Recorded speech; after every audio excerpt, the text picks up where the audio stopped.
সব কটা আমার ভাজা হয়ে গেছে। যদি এই রেসিপি ভালো লেগে থাকে অবশ্যই আমার চ্যানেলটাকে সাবস্ক্রাইব করতে ভুলবেন না। কমেন্টে অবশ্যই জানাবেন আমাকে। ভালো লাগলে লাইক কমেন্ট শেয়ার সব কিছু করতে ভুলবেন না।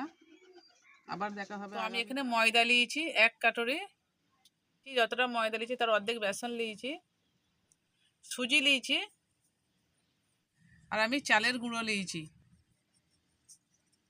আমি কালো জিরে দেবো, স্বাদ মতো নুন, তো আমি তেল ব্যবহার করবো নি। তো এইগুলো আমি ভালো করে পানি দিয়ে একটা ডো তৈরি করব।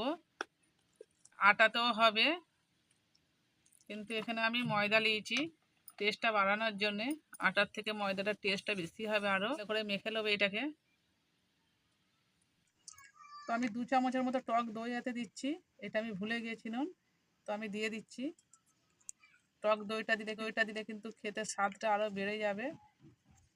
ভালো করে আবার মেখে নেবো হাতে করে। আমার মাখা হয়ে গেছে।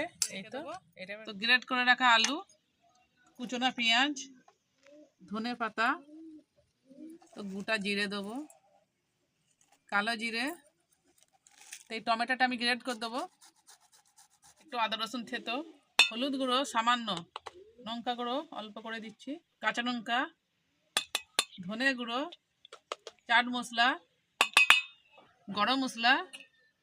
তো এখন কিন্তু আমি নুন দিইনি, নুন দিলে কিন্তু পানিটা কাটতে পারে। আমি এটা শুধু এখনো মেখিয়ে রাখছি। এই যে এটা 2টো রুটি করে নেবো আমি, আবার ভালো করে মেখে দিচ্ছি। তো আমি এই 2টো সমান ভাগ করে দিয়েছি। তো এর মধ্যে একটু ময়দা ছড়িয়ে আমি বেলে নেবো ভালো করে।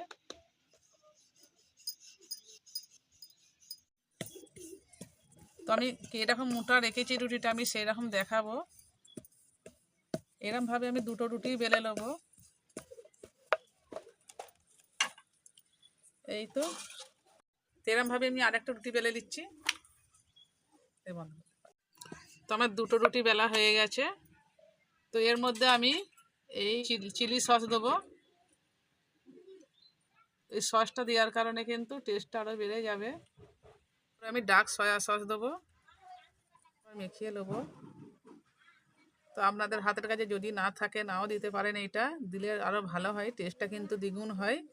একবার বাড়িতে অবশ্যই ট্রাই করে দেখবেন। তো এর মধ্যে আমি এইগুলো ভালো করে মেখিয়ে রেখেছিলাম। এর মধ্যে আমি একটা জিনিস দিইনি, কিন্তু এটা দিয়ে দেবো এবারে। তো আমি স্বাদ মতো নুন দিচ্ছি। নুনটা আগে দিলে পানিটা কাটবে বলে আমি দিইনি। একটু হাতে করে ভালো করে মেখিয়ে নেবো। তো এর মধ্যে আমি এইগুলো দিয়ে দেবো।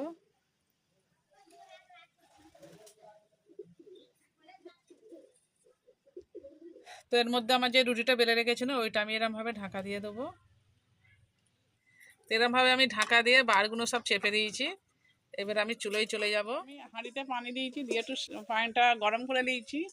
এর মধ্যে এটা বসিয়ে দিয়েছি, এটার মধ্যে আমি একটু তেল লাগিয়ে দিয়েছি। তারপরে কিন্তু এই পিঠেটা এর মধ্যে আমি একটু সেদ্ধ করে নেবো।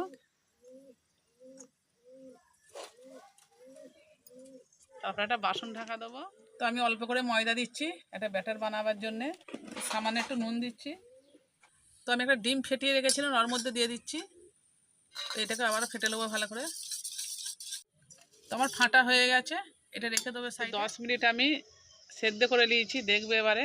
দেখতেই পাচ্ছেন রুটি হয়ে গেছে। এবার আমি তুলে নেবো। তো এটাকে আমি ছুরির সাহায্যে পিস করে নেবো। ভাবে আস্তে আস্তে আমি সব কটা পিস করে নেবো। তো সব পিস করা আমার হয়ে গেছে। তো এবার ব্যাটারের মধ্যে ডুবোবো আমি। এই ব্যাটারের মধ্যে আস্তে আস্তে ডুবোচ্ছি। তো আমি আস্তে আস্তে এরমভাবে একটা একটা করে ছেড়ে দেবো। তো এক পিঠ হয়ে গেছে, আর এক পিঠ উল্টে দেবো, একটা করে উল্টে দেবো। তো ভাজা হয়ে গেছে, এবার আমি তুলে দেবো। এরমভাবে আমি সব কটা আস্তে আস্তে ভেজে নিচ্ছি। তো সব কটা আমার ভাজা হয়ে গেছে। ভালো লাগলে লাইক কমেন্ট শেয়ার সব কিছু করতে ভুলবেন না। আবার দেখা হবে আগামীকাল।